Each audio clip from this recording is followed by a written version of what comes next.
Hello everyone. So today we are going to discuss and come with the another most important topic of the international economics, and that is the effects of tariffs on terms of trade. और ये जो video है मैं sum up करने की कोशिश करूँगी with in 5 to 6 minutes। और इस वीडियो में हम देखेंगे डायग्राम्स, ठीक है। इस वीडियो में हम समझने की कोशिश करेंगे कि टैरिफ के इफ़ेक्ट्स क्या होते हैं, इम्पैक्ट क्या होते हैं। जब कोई लार्ज कंट्री टैरिफ लगा रही होती है तो क्या इम्पैक्ट पड़ता है, कोई स्मॉल कंट्री टैरिफ लगा रही होती है तो क्या इम्पैक्ट होता है। देखिए, टैरिफ सिंपल सा मतलब है कि अपने देश की इकॉनमी, अपने देश के टर्म्स ऑफ ट्रेड को फेवर में करने के लिए बहुत सी अलग अलग कंट्रीज़ की गवर्नमेंट्स क्या करती हैं, टैरिफ इम्पोज कर देती, एक तरह का टैक्स लगा देती हैं फॉर दी फॉरेन गुड्स। तो फॉरेन गुड्स के ऊपर जब हमारी गवर्नमेंट टैक्स लगा देती है, टैरिफ जिसे हम कहते हैं इंटरनेशनल इकोनॉमिक्स में, तो उस टैरिफ को लगाने पे क्या हमारे टर्म्स ऑफ ट्रेड में कोई भी इम्प्रूवमेंट आता है कि नहीं आता है, और टर्म्स ऑफ ट्रेड को अपनी फेवर में लाना क्यों इम्पॉर्टेंट है, टैरिफ के इफ़ेक्ट्स क्या होते हैं। हमने कई बार सुना होता है कि अभी भी अगर आप थोड़ा बहुत भी देख रहे होंगे करंट अफेयर्स, तो आपको मालूम होगा कि अभी अमेरिका ने हाल में ही इंडिया के एक्सपोर्ट के ऊपर जो उनके लिए इम्पोर्ट है, ठीक है, तो उस पर 50% का टैरिफ लगा दिया। तो जिससे हुआ क्या कि वो अपने डोमेस्टिक प्रोड्यूसर्स को क्या करने की कोशिश कर रहे हैं, प्रोटेक्ट करने की कोशिश कर रहे हैं। यानी कि उनके कंट्री के जो प्रोड्यूसर्स हैं वो अपने प्रोडक्ट्स को अपनी कंट्री में ज़्यादा बेच पाएँ, वहाँ पे एम्प्लॉयमेंट जो जनरेशन है वो ना रुके, ठीक है। कई सारी सीरीज़ ऑफ हमें इफ़ेक्ट देखने को मिलता है, ठीक है। लेकिन हमारे लिए ये समझना बहुत ज़रूरी है कि जब कोई भी कंट्री टैरिफ लगाती है तो उसके दो तरीके होते हैं। पहले तो अगर वो टैरिफ लगा रही है तो सामने वाला रिटेलिएट करेगा या फिर सामने वाला रिटेलिएट नहीं करेगा। हम अपने पहले टॉपिक में ये देखेंगे कि जब कोई भी कंट्री रिटेलिएट नहीं कर रही है, यानी कि अगर हमने टैरिफ लगाया सामने वाले के प्रोडक्ट्स पे, तो सामने वाली कंट्री भी हमारे प्रोडक्ट्स पे क्या लगा सकती है, टैरिफ लगा सकती है। और अगर हम ज़्यादा टैरिफ लगाएंगे तो कई बार क्या होगा, हम इंटरनेशनल मार्केट में अपने एक्सपोर्ट के जो चांसेस है उसे कम कर देंगे, क्योंकि सामने वाला भी अपने हिसाब से टैरिफ लगाएगा हमारे जितना, तो हमारा मान लीजिए वहाँ पे एक्सपोर्ट ज़्यादा है तो वो कम हो जाएगा, तो हमारे लिए कंट्री के लिए एक घाटे का सौदा भी हो सकता है। हाँ, हम अपने डोमेस्टिक प्रोड्यूसर को ज़रूर बचा सकते हैं, लेकिन कई बार इसकी वजह से जो हमारा इंटरनेशनल मार्केट में इम्पैक्ट है वो कम हो जाता है। हम यहाँ पे देखें,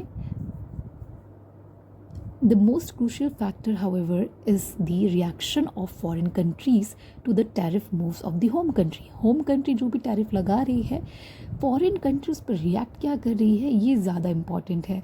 In other words, whether the terms of trade will become favorable or not for the tariff imposing home country depends upon the whether the other countries retaliate or not to tariff restrictions imposed by the home country against their product.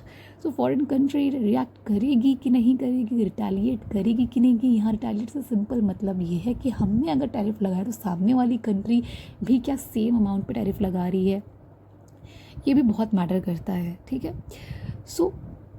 अब सारा जो effect है वो retaliation पे ही टिका है, ठीक है। हमें हमारी जो टर्म्स ऑफ ट्रेड की लाइन है जो हम अभी डायग्राम में दिखेंगे वो हमारी फेवर में आती है या दूसरे कंट्री की फेवर में जाती है, ये डिटरमाइन करता है कि सामने वाली country, foreign country, home country के लगाए हुए टैरिफ पे किस तरीके से रिएक्ट कर रही है, रिटेलिएट कर रही है।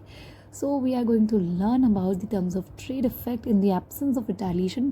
पहले हम देखेंगे जब रिटेलिएशन नहीं हो रहा है तो क्या होता है। तो समझ लीजिए मैं आपको 2 पॉइंटर्स में बोलूँ, तो अगर रिटेलिएट नहीं कर रही है तो पहला इम्प्रूवमेंट हो सकता है होम कंट्री के टर्म्स ऑफ ट्रेड लाइन में, और सेकेंडली ये हो सकता है कि हमारा वॉल्यूम ऑफ ट्रेड गिर जाए, यानी कि हम अपने डोमेस्टिक प्रोड्यूसर को तो ज़रूर बचा लेंगे, बट हो सकता है कि हम जिस वॉल्यूम में ट्रेड कर रहे थे, जितना ज़्यादा ट्रेड कर रहे थे, अब वो थोड़ा शायद कम हो जाए, तो इसके भी चांसेस हो सकते हैं, even though if the other country is not retaliating. So here we can see this is the steel, ठीक है। यहाँ पे हम देख रहे हैं दो कंट्रीज़ हैं ए एंड बी, एंड जो कंट्री ए है वो क्या है, हमारी होम कंट्री है, एंड जो कंट्री बी है वो हमारी फॉरेन कंट्री है, ठीक है। यहाँ पे दो आइटम्स हैं हमें दिखने को मिल रहे हैं, स्टील एंड क्लोथ। तो क्लोथ जो है कंट्री ए क्या कर रहा है, एक्सपोर्ट कर रहा है, और जो स्टील है वो कंट्री बी क्या कर रहा है, एक्सपोर्ट कर रहा है। सो कंट्री ए के लिए इम्पोर्टेबल आइटम स्टील है और कंट्री बी के लिए इम्पोर्टेबल आइटम क्लोथ है। कंट्री ए के लिए एक्सपोर्टेबल आइटम क्लोथ है एंड कंट्री बी के लिए एक्सपोर्टेबल आइटम स्टील है। आई होप ये क्लियर होगा, डोंट बी गेट कन्फ्यूज्ड, ठीक है। सो सबसे पहले ये थी ऑफर कर्व है ये कंट्री बी का, और ये ऑफर कर्व है कंट्री ए का। जहाँ पे ये दोनों इंटरसेक्ट हो रहे हैं at point P, we can see हमारा पी क्यू हो जाएगा import for country A. P Q क्या है, इम्पोर्ट है for country A, import of what, import of steel from country B, and O Q is the amount of export of cloth by country A, and OQ amount of cloth is importable item for country B. I hope you're getting it. Please don't be get confused. If you have any problem, I'll scroll down and you can read all those whatever is in the diagram, you can read here only, ठीक है। तो हमने ये समझा, आगे बढ़े तो हम यहाँ पे हम देख सकते हैं, ठीक है। आई होप इट इज या तो हम ये देख सकते हैं कि हमारी जो पहली टर्म्स ऑफ ट्रेड की लाइन है, दिस इज पी ओ। यहाँ पे जो हम इस स्लोप पे जो हमारा एंगल बन रहा है वो है अल्फा 1, ठीक है।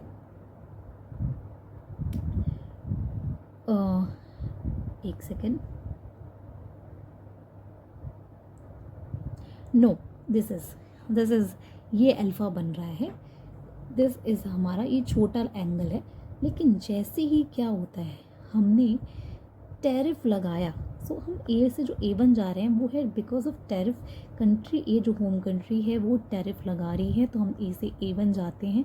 अब यहाँ पे जिस बी पे जहाँ इंटरसेक्ट हो रहा है, दिस इज़ P1, और ये P1 से PO नई TOT बन के आ रही है, और जहाँ पे दोनों इंटरसेक्ट हो रहे हैं यहाँ पे अब हम देख सकते हैं कि ए जो उसका आइटम है क्लोथ, जो कि उसका क्या है, एक्सपोर्टेबल आइटम है। अब वो P1 Q1 एक्सपोर्ट कर रहा है और इम्पोर्ट स्टील को कितना कर रहा है, O से OQ1 तक, ठीक है। सो O से OQ1 अब वो क्या करेगा, वो इम्पोर्ट करेगा, एंड P1 से Q1 वो एक्सपोर्ट करेगा। सो वी कैन सी कि निश्चित तौर पे हम देख सकते हैं कि टर्म्स ऑफ ट्रेड की जो लाइन है वो किसके फेवर में हो गई, वो फेवर में हुई फॉर द कंट्री ए। बिल्कुल टैरिफ से इम्प्रूवमेंट आया, ठीक है, टर्म्स ऑफ ट्रेड की लाइन में। But at the same time you can see, देखिए अभी जो नई TOT है ये इस ए के नए ऑफर कर्व के फेवर में नियर है और बी से दूर है। तो जिसके नियर है उसके लिए फेवरेबल है और जिससे दूर है उसके लिए अनफेवरेबल है। But at the same time हम देख सकते हैं कि वॉल्यूम ऑफ ट्रेड भी हमारा क्या हुआ, कम हुआ। यहाँ से यहाँ हो गया, यानी कि जितना एक्सपोर्ट कर रहे थे उससे कम हो गया, OQ से OQ1 हो गया, और जो इंपोर्ट कर रहे थे वो क्या हो गया, यहाँ से यहाँ कम हो गया, ठीक है।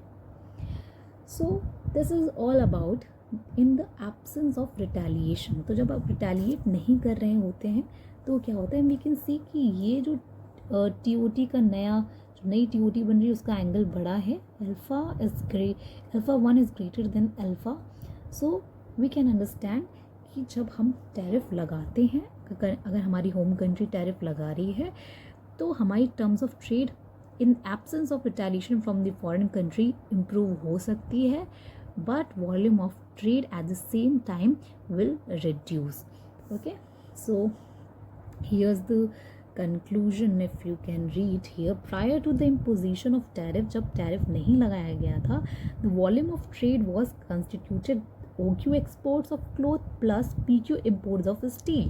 ठीक है, जो हमने डायग्राम में देखा, OQ एक्सपोर्ट था और PQ इम्पोर्ट था. After the imposition tariff of tariff both exports and imports stand reduce. दोनों ही एक्सपोर्ट और इम्पोर्ट कम हो गए, OQ1 and P1 Q1. ठीक है, thus there is a fall in the volume of trade after tariff is imposed.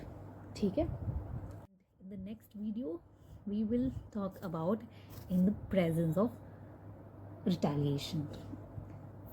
And for now, for this video, this is it.